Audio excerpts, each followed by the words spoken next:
Right then, let's quickly see if that's let's see if we're live streaming. So if I go on AvidMotorsport. Yep, we're live streaming. We're going. Excellent. Cool. Hello, Yep. this is AvidMotorsport and welcome to a live stream slash podcast.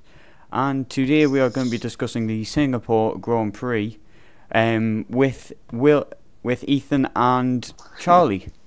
Shall I say hello? Yeah. Hello, we're Will Hey, guys. today. Sorry. Yeah, Will sadly isn't with us today. So Neither yeah. is my will to live. I'm kidding. Already with the puns, I'm only 30 seconds in. Alright. So then, let's get straight into the Singapore Grand Prix review, sort of. So, Madness. should we talk about qualifying? Cool. Do we need to? Because, I mean, it was pretty much every team finished sequentially. They're all grouped pretty together much. as well. Like, although, except for maybe the fact that Mercedes finished 5th and 6th. Yeah, that is That quite was about the only thing that was really notable from it, though. Oh, and the McLarens. Yeah, And Vettel as well at the last second. Before Yeah. we needed to- such a powerful, such a great lap, and we do have a viewer, which is quite nice. It was a interesting result for sure for them. Yeah, That's- it but- was a really good result. Yeah, For, after that race, Ferrari. I've pretty much forgotten everything about qualifying, though, because it was just pure madness. Yeah. So then, should we start at the start of the race, which is arguably the biggest point of the Grand Prix? Yeah. Yeah. Ethan, The take us away. Well, obviously we had the great start from Raikkonen. He looked at the inside of Verstappen, and then Vettel was kind of coming down to defend his position of pole from the right side down to the inside, and obviously didn't see his teammate was testing Verstappen to the inside, and I can't. After looking at it more times, it's really hard to lay blame on one single person, other than the fact that, I mean, both Ferraris kind of did squeeze Verstappen out of any space.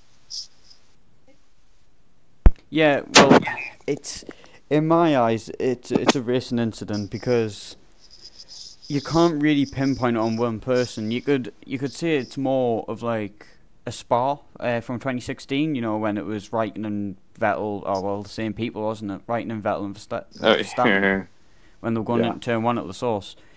And Vettel, if you're sitting in an F1 car, you have very minimal view, and it's going to be even worse with the halo. Let's just emphasise that as well. That when you're looking out the left-hand side, he would have been able to see Verstappen. You could see Verstappen, but you couldn't have seen Raikkonen. There's not a chance. Not a chance. So You can't see out the side of those cars at all. all he knew is that it was only Verstappen. Yeah. The only thing I could say, though, kind of to refute your point, not really defending, I'm just saying that if he saw Verstappen not moving, he probably should have thought there's a reason that, he's not moving down farther to protect himself. Yeah. Well, That's the only real refute to it, though. I think we just have to give it to Kimi Raikkonen because what a start he had. Yeah. Kimi Raikkonen, but the he real was such a start good was start. Fernando Alonso. Oh yeah, Fernando Alonso was second into half of turn one until he got, well, according to him, quote unquote, Collateral damage. turned into Singapore Airlines. Yeah, that too. The front straightaway became a runway. Yeah. So it's a hard thing to talk about because obviously you can have people from Vettel's standpoint, Kimi's standpoint, Verstappen, well, a massive Verstappen fan standpoint. It's a difficult thing to talk about, but I think Yeah. most F1 fans who have watched the war for a long time, like most of us have, will understand that it's more of a racing incident than you can just blame it on one person because there's so many possibilities and so many things which could possibly go wrong in the driver's head or what's going to happen at a great start. It's unbelievable how many there is. Yeah, you can't really keep up with everything just visually. Also, given the fact that you can't really see well out of the cars anyway. Besides what's directly in front of you, and even that's fairly limited. You can't really know the position of every single car on the track to your sides. Yeah. Well, the view anyway is really distorted because of that massive rear wing. Because if you think the mirrors are in the same place as 2016, and we had the much more wings, back rear wing. And it was higher up. And the track's not that wide as well. That's another thing. The front straightaway is quite wide, I think. Yeah. Charlie, what's your view on this? I've got no comments, to be honest. I think it's Seb's fault. He didn't need to squeeze Max like he did. That's the kind of thing that you see in GP3, if I'm honest. Like, George Russell, Austria, this year. But it's just, he didn't need to do it. He could have left room on the inside, and everything was just really silly, clumsy defending. And as for the rest of them, I don't think either Kimi or Max are really at fault. They were just in the wrong place at the wrong time. Yeah, you definitely can't put any fault on Max for that. He was running his line and got completely squeezed on. Yeah, there's no point of really, apart from explaining the actual incident, there's no really point of bringing Verstappen into it, because you could not have blamed him in any circumstance. And you're if anything against Verstappen, and you're admitting that. So yeah, I'm not one for Verstappen. I don't really like his actions. I mean, I'm not going to say that out with the public. Yeah. Like, he's still very talented, though. Because I'll get absolutely destroyed by the fans, but like I learned last night. But yeah, but we'll have to say though, what a lucky person Lewis Hamilton is. Oh my goodness, he got handed P1. Yeah, it was like on a plate. It was on a warm plate because it was that hot there. And go ahead, Charlie. No, I didn't have anything to say. It's gone. Oh, I thought I heard you starting to talk, but he just kind of danced around the impacts and somehow made it through. Yeah, with his ultra long Mercedes. Yeah. Like, that car's so long. Like, if you haven't seen, I think it was motorsport.com. If you do have any of the views left to watch that, because it's limited to 20, but if you have seen the image of all the Formula 1 cars from 2017, put side by side, it's absolutely unbelievable how long that Mercedes is. It's probably not a lot in real life, but compared to some of the other cars, especially the Ferrari, which is actually quite short for a Formula 1 car, the actual gap is quite substantial. I believe Sauber have the smallest one, and then I think Mercedes is the longest one, and then it's is that how they keep getting pole? I mean, they do it on pure length. We'll talk about Sauber later because I got very frustrated over them. Yeah. We also need to talk though just how unlucky Fernando Alonso was. It was 2017 summed up in a nutshell. Basically, it was. No matter what he does, no matter what he can do, it doesn't work out. Yeah, that's true, because that could have happened in any car. It's so sad to see Alonso, because he could have got a podium today. He could have won. A Renault? Nah, I don't think he could have won. No, I mean, I don't think, realistically, I don't think he could have won, but, maybe given the right track conditions and everything, if he were able to go out in P1, it didn't seem like it was very possible for second place overtake. Ricciardo, we obviously saw that their pace was similar to the Mercedes. It was just like he couldn't catch up to him because of the wash. It was almost impossible to get near. I mean, he could have had a podium today. Yeah. A Renault was up there, Nico Hulkenberg was up there, and this weekend, I dare to say the McLaren has actually been quicker than the Renault. And Julian Palmer was up there. Yeah, Julian Palmer was up there. Let's just emphasise that. Julian Palmer overtook Valtteri Bottas. Yeah. And let's give him some credit for that too, because he's had just a shambolic team. He's had a shambolic season, and he's finally gotten really a very good result. As soon as he gets the boot, he starts performing. Yeah, a little bit too late, mate. Yeah, too late. Well, at least he's safe until Malaysia. That's a thing. Yeah. And yeah, Carlos Sainz, what a drive from him! It was unbelievable. He was at the tail end of the points near enough all the race until the last 10 laps, and then he just started battering everyone with an excellent strategy, possibly a perfect car for that race, and he just annihilated everyone. Yeah. Unfortunately, I missed the last few laps of it, but just seeing his name in 4th position says a lot about his performance for the day. He was so happy. Did you hear his team radio? No, I didn't. Boom shakalaka. Brilliant. So, Charlie, who was your highlight of the race? Or what was your highlight of the race? I'd say Sainz, to be honest. Came from 10th to 4th in an inferior car, and that's probably testament to how good a driver he is, how underrated he is. And just on the note there, what I was trying to say about drivers, Nico Hulkenberg is one person we forgot to mention who got incredibly unlucky with a hydraulics issue, I think. And he was running close to the podium. He actually just lost the place there to Bottas, but he could have been on for a podium. You know, he could have had something. This could have been his day, but it just wasn't, unfortunately. So I think we need to give some commiserations to him, I guess. Yeah. He was only... I mean, he wasn't very far back from Bottas, was he? He was... okay, actually, he was a good bit behind, but... He nearly overtook him at one point, because he came out of the pits and he was only... I think it was 1.2 seconds behind, and he gained quite a lot.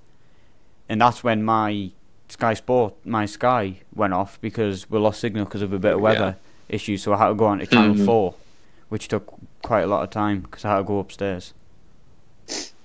Hey, yeah. Lance Stroll had a decent drive today as well. Yeah, Lance Stroll, I dare to say, but he's the next wet weather person, because every time he's been in the rain, he has been quick. Italy, and now, and there was another race, China. He had a lightning start there. Yeah, before I mean, obviously you have some affinity towards him, but you do argue a good point. I wouldn't say you can't really prove it yet, but he's shown strength in the rain for sure. And today, I didn't really see too much. Like, he wasn't really involved in anything, but he drove a solid, fairly quiet race for most of it. And usually, for the most part, if you're kind of making a quiet but good drive, usually it's a job well done to you. Yeah. You haven't put your car or equipment in a position to be damaged or anything, and the team, definitely Williams, appreciates no damage. Yeah, definitely. But it's weird because Lance Stroll, he does crash, not a lot, but he does crash quite often. And better than every time he preseason goes testing to a street for sure. track, he seems like he doesn't crash at all. Like, he crashed once at Monaco, and that was it. Yeah. Maybe got it's a podium just at the focus tightest or track of the something. year. Yeah, I wonder if he's possibly able to just focus in better. There is a possibility. Yeah. But yeah, regardless, he had a great drive. Van Dorn had a solid drive as well. He was in the mix on a couple of battles there as well. Yeah, he had a really good battle with Julian Palmer until the safety car came out.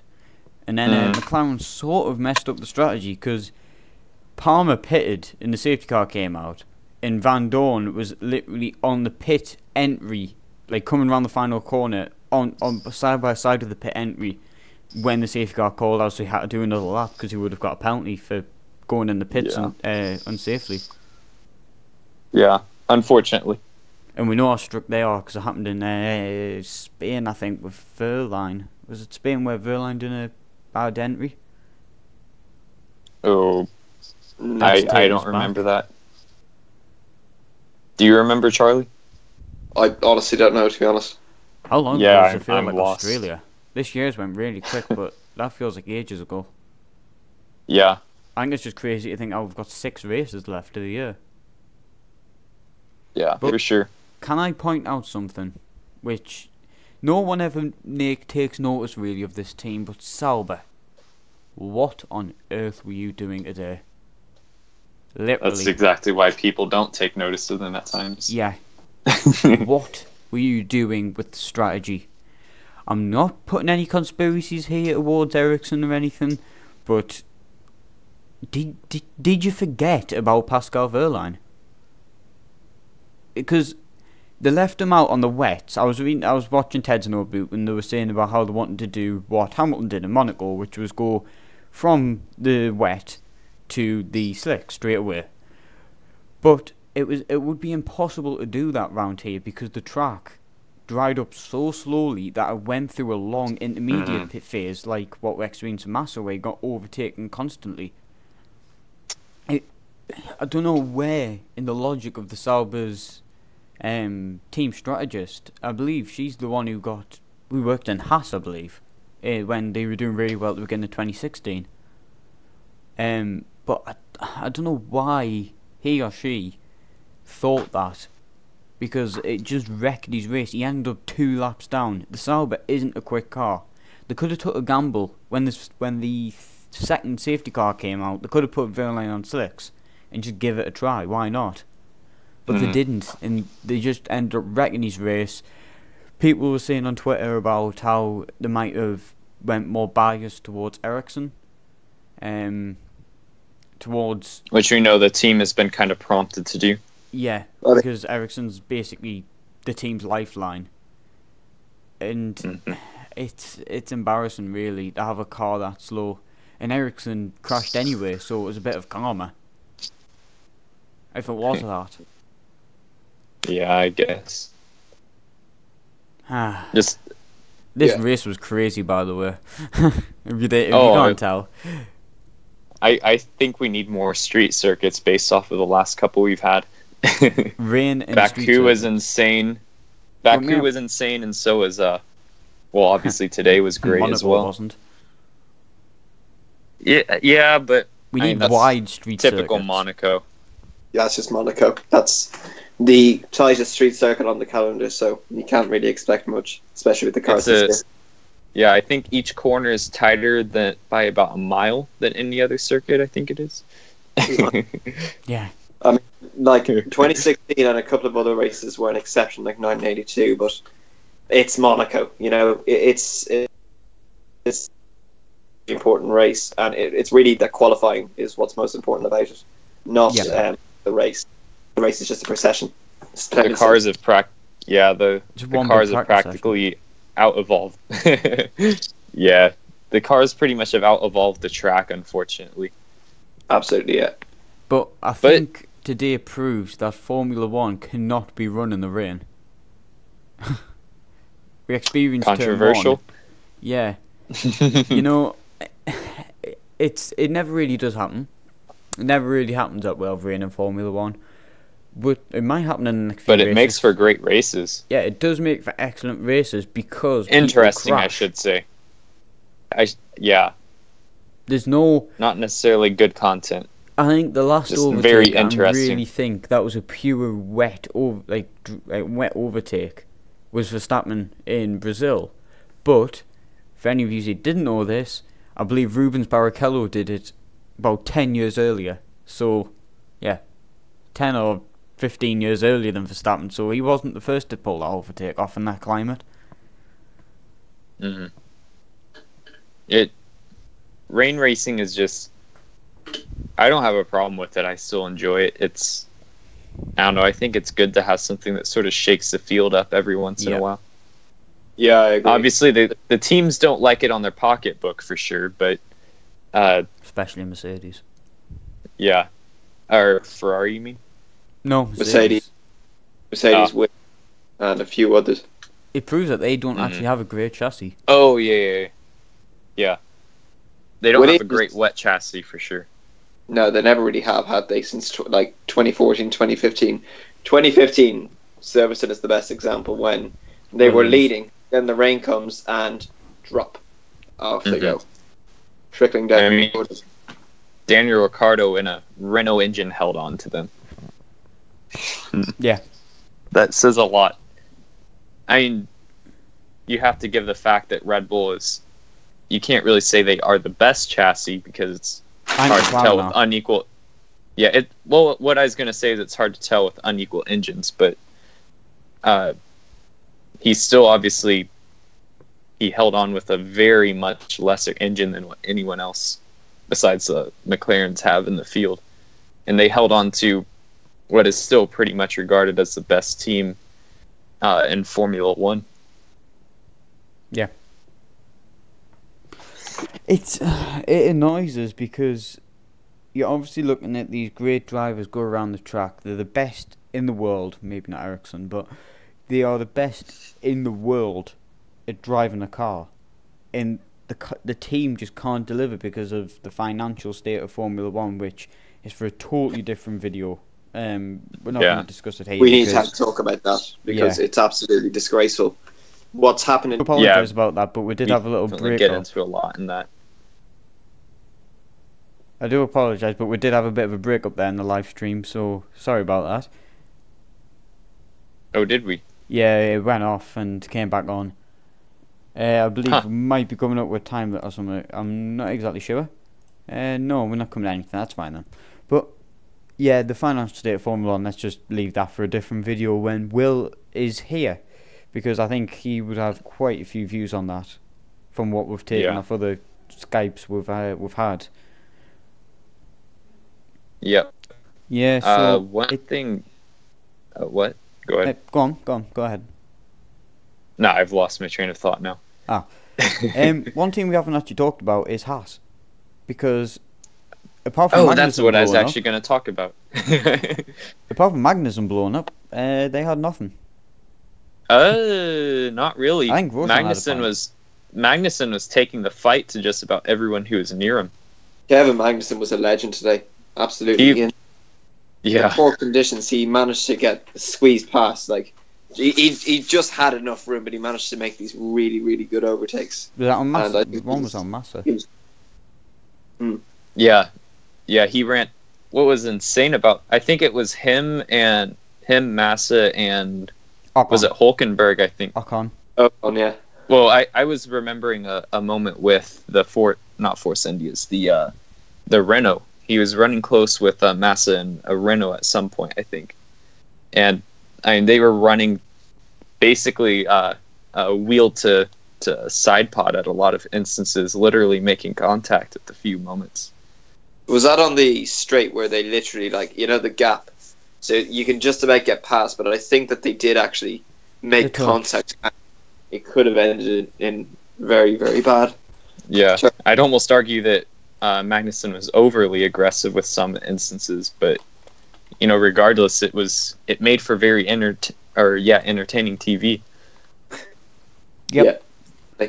Until we hadn't have enough retires, he blew up. Yeah, and we were left with 12 cars. I know. Ben Edwards, his commentation today was absolutely awful. He was saying, when Magnussen overtook Massa, you say it was Grosjean. He said Alonso was still in the race, and at one point, and then he went on to say, I can't even remember what I was going to say now. Even I'm getting mixed up. I'm Ben Edwards. It's rubbing off. It's really that's just threw us off talking about Ben Edwards. Yeah. Yeah, I can never complain about the American commentators ever again. The fill-in commentator, I mean. Was he good? Yeah, well, he was better than what that guy was, from the sound of it. Yeah, the IndyCar, has that been on today? Is that not on yet? No, it comes on in about 2 hours. The season finale. Ooh. Oh, goodness me. Yeah, it's like a six-way fight, isn't it? 5. 5. 5 that I know of. Yeah. It was close to being 6. Very close, but a couple of the drivers sort of fell off towards the end. It's between all the Penske boys and Scott Dixon. Which, might I say, Scott Dixon he's gotten forced out of several races, and the fact that he's still in it at the end just proves to how strong of a driver he is. I think he is one of the best of all time, isn't he? Yeah, he's considered possibly the greatest of all time. Wow. I think it just proves how F1 is in the state, how you having an Indy car, there's like a 5-6 car battle for the title, and he would possibly now just have one car who's going to win it, which is Lewis Hamilton, because Vettel's title chance. Oh yeah, he just took a huge blow. He just did what?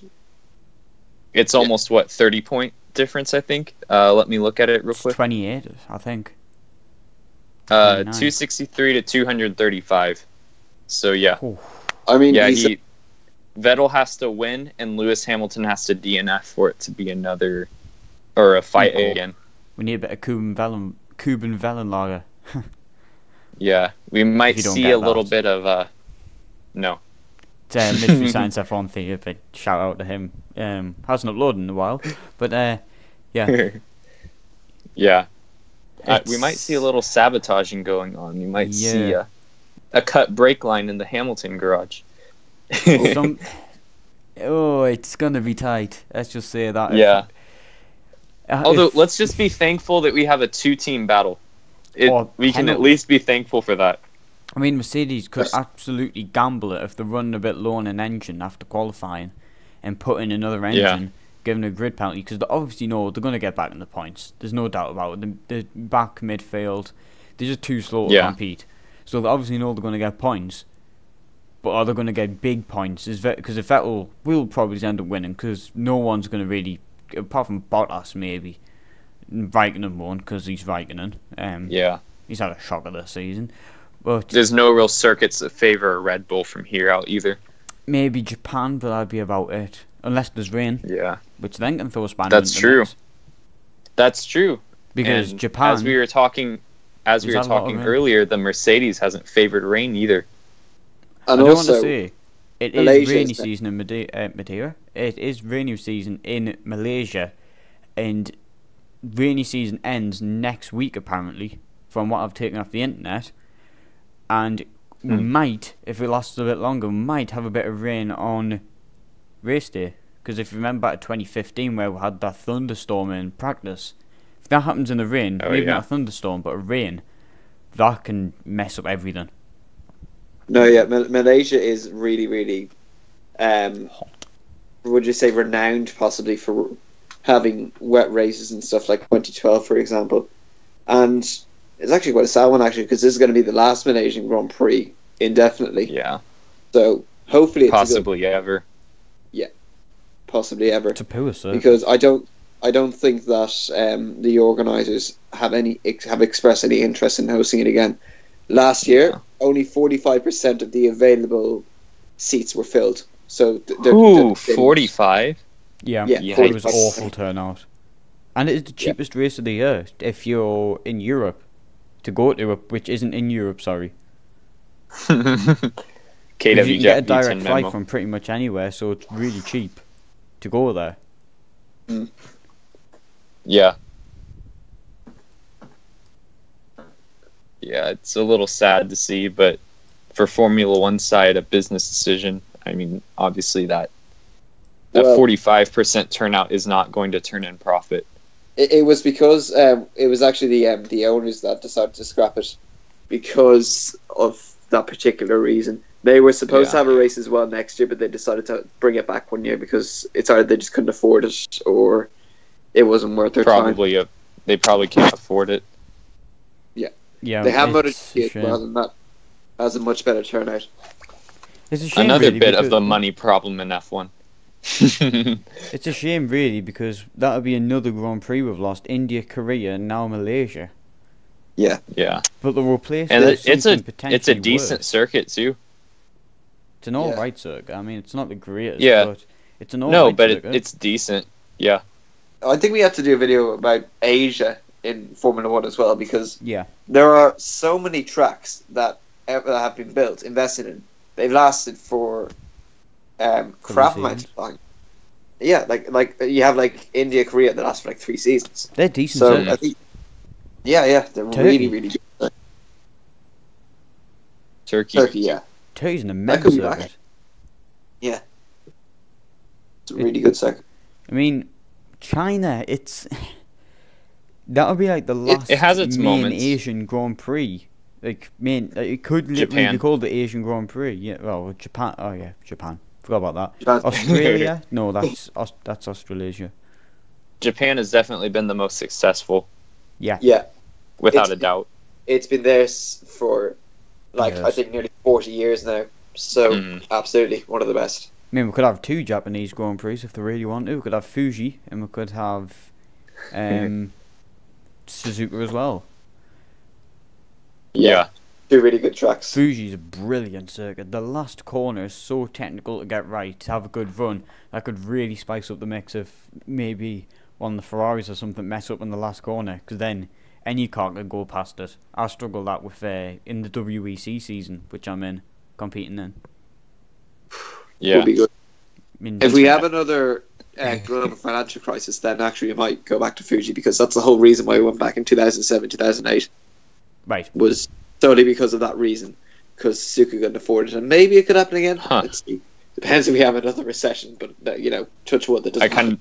Hopefully that's not what causes it. Yeah. That would be awful if we have another instance like that. I mean, I'm going a bit off topic here, but WEC's released the Super Season, which is absolutely crazy. Yeah. It's ridiculous. 24 hours of Le Mans in it. 24 twice. hours of Le Mans twice, and 6 hours of Spa twice, over 2 years. It's crazy, and I've got a feeling F1's going to end up like that, because from what I was taking off the build-up of this Grand Prix, Sky Sports in particular were talking to Chase Carey about the possibility of 25 races next year, or in the next upcoming seasons, and they said possibly even 30 for 2021. Well, 30? that's unsustainable. I'm sorry, that simply cannot be done, because the F1 would teams, become boring. unless it becomes it's going to become like NASCAR, and that just nobody's going to watch. Like, I wouldn't watch all the races if it was 30 races. If you want to appreciate it, you need at least. We should have 14 races, in my opinion. Yeah. Well, the Before thing with 15. NASCAR got so many races because there was a time where there was a reason to watch every single one. Every race had, like, it was actually a decent product that was being put out every weekend. But F1, I don't see it having. F1 doesn't have a big enough base to do that. Well, I wouldn't say that it's the base. It's just you can't consistently rely on a good product of F1 to be put out every week. Part of the reason that we still watch F1, even if it's, subpar racing, is the fact that it's kind of a rare thing. Yeah, and There's more weekends without it than with, so it just kind of makes it special, even if it's not a particularly good weekend. absolutely. And the difference between the likes of NASCAR and Formula One is NASCAR is held, forgive me if I'm wrong, but solely in one country. Yeah. Compared to that, Formula There's One. one race in Canada, Okay. Yeah, but that's not actually the main series either. That's one of the feeder series. fair enough. Yeah. But just back on point, Formula One is a global thing. It's a world championship. You cannot have 30 races and having these drivers going back and forth between all these countries. How many points Yeah. would they have? Too many. It would be going up to like 800 possibly. Like, the constructors would be in the thousands. Yeah. I mean, Or if more. there's a team which doesn't get a point in a 30-round season, I think they've got a serious problem. Yeah. But seriously, Is anyone Like I watched, was saying. Oh, go ahead. Has anyone watched the Monza to Singapore series, which Mercedes have been doing on their YouTube?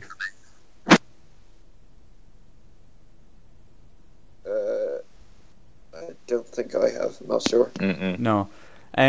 Basically, it's about how they get ready to go to the next Grand Prix, which is a flyaway, so Monza to Singapore, for instance. And the amount of stuff and utilities they Yeah. take to a Grand Prix is ridiculous. The amount they take. You just think, why do you need all them parts? And to 30 rounds every week, you would have to have a base in pretty much every continent which could just manufacture parts and send them to the next race. Mm-hmm. Yeah, it would be immense efforts for sure. That would be the only way how it would be possible. And teams like Sauber, Haas, Williams even, Force India, they couldn't build a factory or even like a storage place to keep all the parts and keep it running. It'd be, it's. I think everyone needs to have a hard look at itself. I think we need to look at what Bernie Ecclestone did, scrap it, and just totally devise a new plan like WEC has. I like how we're having an F1 existential crisis. Yeah. I mean, for we a moment started talking about the Grand Prix, and now it's like, what is life? It might.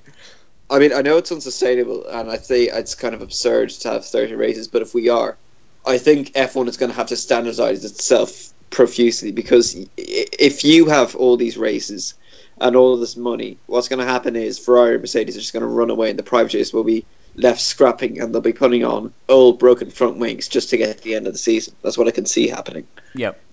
We need to, if this does happen, it needs to be very standardised. It needs to become a little bit like F2, I guess. What do you think? Yeah, definitely. Yeah, maybe. A little more standardized in that way. Which F1 does need to address, and this is going back at this race as well, is the 2-hour limit that needs to be scrapped. Yeah, I don't like that. That needs to be removed, because we had 3 laps of the actual Grand Prix left in the end of the race because of that 2-hour limit. Well, yeah, I'm not a fan of it. Personally, I don't agree. I think the drivers can only run for a certain amount of time, and Singapore is a hard track to work at, and we rarely need to bring in the 2-hour limit. It's actually only at Singapore that I've actually seen it over the past few years, and I know it's frustrating not to get 3 laps, but the drivers can't take so much, But the thing is, they make it so the race isn't going to be that long, but if it rains, the race will be cancelled, so you could factorise that, and you could stop the time and then carry on when the race is resumed. Yeah, if the red flag acted as a stop in time, or that too, yeah. Or it could possibly, because F1 must factorise how long the race is. I mean, Singapore in my eyes should be reduced in laps, because it obviously is so close to that 2-hour limit that anything, one safety car or a bit of rain could just break it, and that'll be it. We won't get the full race. I think the only reason why 61 laps is so it's the same amount of kilometres as well, but maybe it should be shortened a bit, just as the exception for the circumstances of Singapore, what can arise and so on. So yeah, I'd agree with you on that one. Yeah, I think the thing with the 2-hour limit is, I mean, it's almost never that we even run across it being an issue. It's just that when it does, it becomes annoying. So I don't really know what the purpose of the rule is. You know what I mean? Because I don't think if the Grand Prix is going over time, over the 2-hour time limit, that probably means that most of the time that the drivers spent extending the time, they were probably under a safety car where it's not incredibly strenuous for them.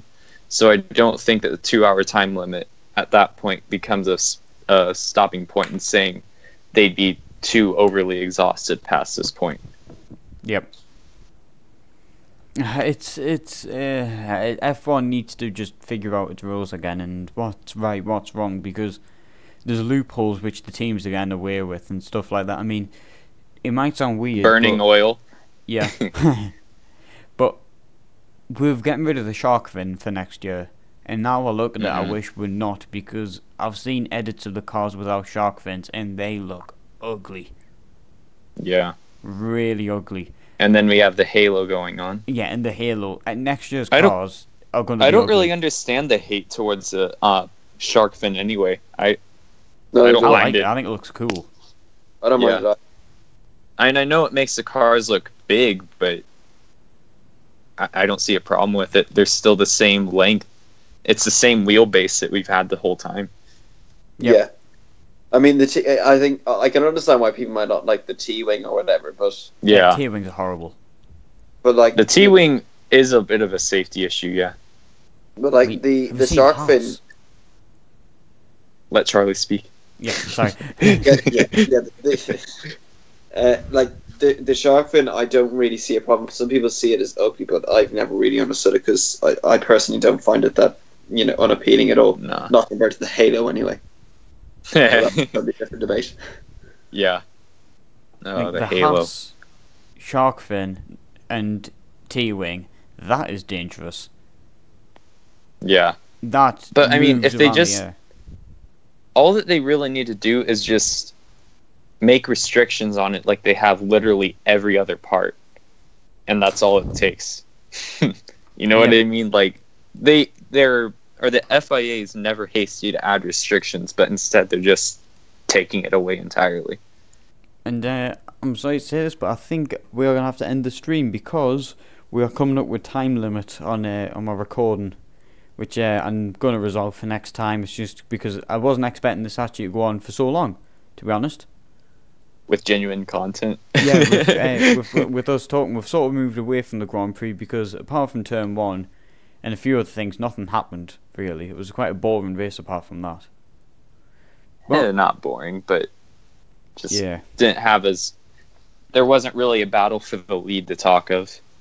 Yeah, as soon as we went back to a restart, Hamilton opened up a 4-second lead and just basically held it. Yep. Every single time. Yeah, this has been Avid Motorsport. It's a new thing we've sort of done.